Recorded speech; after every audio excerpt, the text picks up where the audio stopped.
আসসালামু আলাইকুম বিয়াস, আশা করি আল্লাহর রহমতে আপনারা সবাই ভালো আছেন। আমি ইনশাল্লাহ আপনাদের দোয়ায় অনেক ভালো আছি। তো আজকে কিন্তু চলে আসলাম আমার ছাদের উপরে, হয়তো আপনাদের একটু দেখানোর চেষ্টা করব। এই হচ্ছে আমার ছাদ।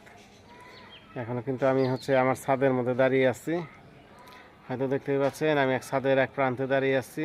তারপর এই হচ্ছে আমার একটি টাটা স্কাইয়ের 2 ফিট একটি ডিশ। তো আমি কিন্তু সেই ডিশের সামনে দাঁড়িয়ে আছি।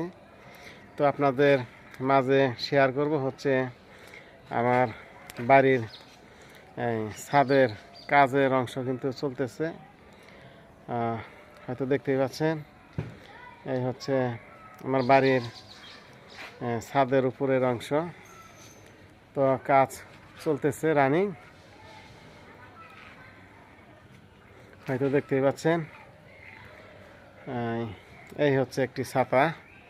এটি কিন্তু ইয়ার ছাতা। এই যে বৃষ্টি পরে, রৌদ্র পরে, সেই জন্য কিন্তু ছাতা ফিটিং করে রাখছি, হয়তো দেখতেই পাচ্ছেন। তো এই হচ্ছে আমার এই ছাদের উপরের অংশ, হয়তো দেখতেই পাচ্ছেন। বর্তমানে কাজ রানিং চলতেছে। তো কেমন লাগলো আমার ছাদটি অবশ্যই একটু আপনারা কমেন্ট করবেন। আর ডিশের যে কোনো মাল সামান আনার জন্য কিন্তু সরাসরি আমার স্ক্রিনে দেওয়া নাম্বারে যোগাযোগ করবেন। আমি কিন্তু সারা বাংলাদেশেই কুরিয়ার সার্ভিসের মাধ্যমে ডিশের যে কোনো মাল সামানগুলো কিন্তু আমি পাঠিয়ে থাকি। তো আপনারা সবাই ভালো থাকবেন এবং সুস্থ থাকবেন, এই শুভকামনা করে আজকের মতো এই পর্যন্তই। আল্লাহ হাফেজ।